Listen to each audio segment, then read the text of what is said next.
মালদ্বীপে বাংলাদেশি পর্যটক বাড়ছে হচ্ছে 69%। তার মানে বাংলাদেশ থেকে কিন্তু মালদ্বীপে অনেকে যাওয়া শুরু করছে। তো আমি পোস্টটা এভাবে করেছিলাম যে বাংলাদেশ থেকে আমরা যে 12 থেকে 13 লক্ষ লোক ইন্ডিয়াতে ঘুরতে যাই, আর ইন্ডিয়ার থেকে মাত্র 3 থেকে 4 লক্ষ লোক মালদ্বীপে ঘুরতে যায়। আপনারা তো জানেন মালদ্বীপ একটা মানে পর্যটক নির্ভর একটা দেশ। তো তারা যখন এই সিদ্ধান্ত নেয়, যেহেতু মালদ্বীপে সব থেকে বেশি মানুষ ঘুরতে যায় ইন্ডিয়া, এই সিদ্ধান্ত নেওয়ার পর তো আমি বললাম যে মালদ্বীপ যেহেতু মুসলিম কান্ট্রি, তো যেই 12 থেকে 13 লক্ষ লোক আমরা ইন্ডিয়াতে ঘুরতে যাই, আর ইন্ডিয়া থেকে মাত্র 3 থেকে 4 লক্ষ লোক মালদ্বীপে ঘুরতে যায়, তো মালদ্বীপে তারা যাবে না সিদ্ধান্ত নিছে। তো আমরা কি করি, এই 12 থেকে 13 লক্ষ লোক থেকে 4 থেকে 5 লক্ষ লোক আমরা মালদ্বীপে ঘুরতে যাই, ইন্ডিয়াতে ঘুরতে না যাই। বাংলাদেশের থেকে অনেকেই এখন মালদ্বীপে যাচ্ছে, এটা একেবারেই সত্য, কিন্তু তারা কেউ পর্যটক হিসাবে মালদ্বীপে যাচ্ছে না, তারা কেউ ট্যুরিস্ট হিসাবে মালদ্বীপে ঘুরতে যাচ্ছে না, তারা মালদ্বীপে যাচ্ছে কাজের জন্য, কর্মসূত্রে। আর এটা আমি বলছি না, এটা বাংলাদেশের সংবাদ মাধ্যমগুলোই বলছে। আর আমরা ভারতীয়রা কেন মালদ্বীপে যাব? আমাদের তো ঘোরার জন্য অনেক জায়গা রয়েছে আমাদের দেশেই। লাক্ষাদ্বীপ রয়েছে, আন্দামান নিকোবর দ্বীপপুঞ্জ রয়েছে, গোয়া রয়েছে, পুরী রয়েছে, দীঘা রয়েছে, কাশ্মীর রয়েছে, অরুণাচল রয়েছে, মেঘালয় রয়েছে, দার্জিলিং রয়েছে, অনেক জায়গা রয়েছে ঘোরার জন্য। আমাদের মালদ্বীপে যাওয়ার কোনো প্রয়োজন পড়ে না। বাংলা ভাষাভাষী যারা ইন্ডিয়ান আছেন তাদেরকে উদ্দেশ্য করে একটা কথা বলি, পশ্চিমবঙ্গের যে দাদারা আছেন তাদেরকে বলি, আপনাদের রাজ্যের সাথের একটা দেশ আমরা, কিন্তু আমরা স্বাধীন এই জন্য আমাদের মাথাপিছু আয় কত আর আপনাদের মাথাপিছু আয় কত? অ্যাটলিস্ট আপনাদের নিয়ে চিন্তা করেন, আপনাদের অধিকার আদায়ের জন্য চেষ্টা করেন। অনেক কিছুই দেখছি আপনারা যে বলেন যে বাংলাদেশ গরিব, হ্যান ত্যান, আচ্ছা মানলাম আমরা গরিব, আমরা ফকির। আপনার যে অঞ্চলে আপনি আছেন এই অঞ্চলের মানুষের মাথাপিছু আয় কত? আপনাদের এই অঞ্চলের একটা প্রদেশ থেকে বাংলাদেশ ছোট, তো বাংলাদেশের একজন মানুষের মাথাপিছু আয়ের থেকে আপনারা তো পিছিয়ে আছেন। নিজেদের অধিকার আদায়ের জন্য কাজ করেন, বাংলাদেশের পিছিয়ে পড়ে লাভ নাই। আপনারা তো আপনাদের দেশের থেকে অধিকার আদায় করতে পারতেছেন না, বাংলাদেশের পিছিয়ে পড়ে থেকে কি লাভ? আর যে বলছেন না বাংলাদেশ মানে ইন্ডিয়ানরা মালদ্বীপে গিয়ে মানে টয়লেট করার বাঙালিরা পরিষ্কার করে, সেটা বলছেন না? বাংলাদেশে এসে আপনারা ইন্ডিয়ানরা টয়লেট পরিষ্কার করে, বাংলাদেশে 4.5 লক্ষ লোক অবৈধ কাজ করে ইন্ডিয়ান। এটা তো মানে গুগলের সার্চে আর কি পাইছি, আর প্রকৃত সংখ্যা হিসাব করলে তো মনে করেন যে কত বেরোবে এইসব ছাড়া। আর একটা কথা লোকে একটা কথা আপনাকে বলি, সাপোজ আপনার একটা সুপার শপ আছে, ধরেন একটা রেস্টুরেন্ট আছে আপনার। এখন কাস্টমার সাথে যদি আপনি ভালো ব্যবহার না করেন, আপনার রেস্টুরেন্টে যদি কাস্টমার না যায়, আপনার রেস্টুরেন্ট চলবে না। দাদা একটা কথা মাথায় রাখবেন, সেটা হচ্ছে আমরা কিন্তু ইন্ডিয়া থেকে কিনি, আমরা ইন্ডিয়ায় বিক্রি করি না।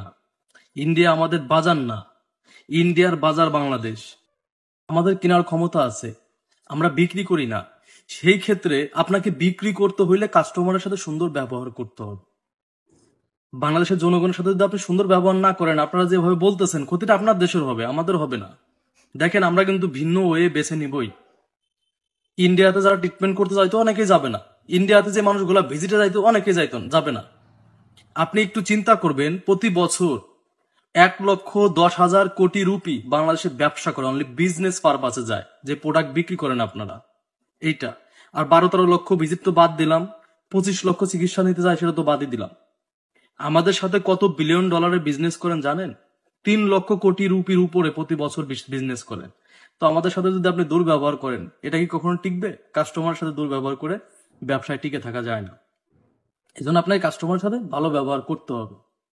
আর মেন কথা হচ্ছে, আপনারা তো জানেন যে কলকাতাতে যদি বাংলাদেশি লোক না যায়, কলকাতা ব্যবসায়ীরা ওই দোকান বন্ধ করতে বাধ্য হবে। পশ্চিমবঙ্গের মোট আয়তন হচ্ছে 88,752 বর্গ কিলোমিটার, আর বাংলাদেশের মোট আয়তন হচ্ছে 1,47,570 বর্গ কিলোমিটার। সুতরাং পশ্চিমবঙ্গের থেকে বাংলাদেশ আয়তনে অনেকটাই বড়। বাংলাদেশের মোট জনসংখ্যা 18 কোটি, কিন্তু পশ্চিমবঙ্গের জনসংখ্যা মেরে কেটে 10 কোটি হবে। তা সত্ত্বেও পশ্চিমবঙ্গের জনগণের মাথাপিছু আয় 3,200 আমেরিকান ডলার, আর বাংলাদেশি জনগণের মাথাপিছু আয় হচ্ছে 2,500 মার্কিন ডলার। যেই মুরগির ডিম আমরা 6 টাকা দিয়ে কিনি, সেই মুরগির ডিম বাংলাদেশিরা 12 টাকা দিয়ে কেনে। যেই গরুর মাংস ভারতীয় মুসলিমরা 150 থেকে 200 টাকা কেজি দরে কেনে, পশ্চিমবঙ্গের মুসলমানরা 150 থেকে 200 টাকা কেজি দরে কেনে, সেই গরুর মাংস বাংলাদেশিরা 600 টাকা থেকে 650 টাকা কেজি দরে কেনে। যেই খাসির মাংস আমরা পশ্চিমবঙ্গের জনগণ 750 টাকা দিয়ে কিনি কেজি দরে, সেই খাসির মাংস বাংলাদেশে বিক্রি হয় 1000 থেকে 1100 টাকা কেজি দরে। তাহলে চিন্তা করুন আপনারা কতটা এগিয়ে রয়েছেন আর্থিকভাবে। আমাদের স্বাধীনতা নিয়ে, আমাদের অধিকার নিয়ে বাংলাদেশিদের মাথা না ঘামালেও চলবে যে বাংলাদেশে বিরোধী রাজনৈতিক দলগুলো নির্বাচন বয়কট করে, যারা অভিযোগ করে যে ভারত আমাদেরকে ডমিনেট করছে, ভারত আমাদেরকে নিয়ন্ত্রণ করছে, ভারত আমাদের সবকিছুতে হস্তক্ষেপ করছে, তারা আবার আমাদের স্বাধীনতা নিয়ে বড় বড় কথা বলে।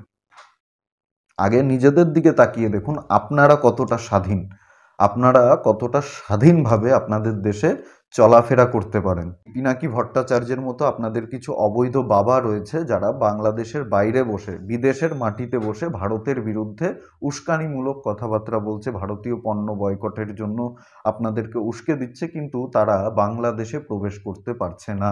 আপনারা এতটাই স্বাধীন, যাদেরকে আপনারা বাপ ডাকেন তারাও বাংলাদেশে স্বাধীনভাবে প্রবেশ করতে পারছে না।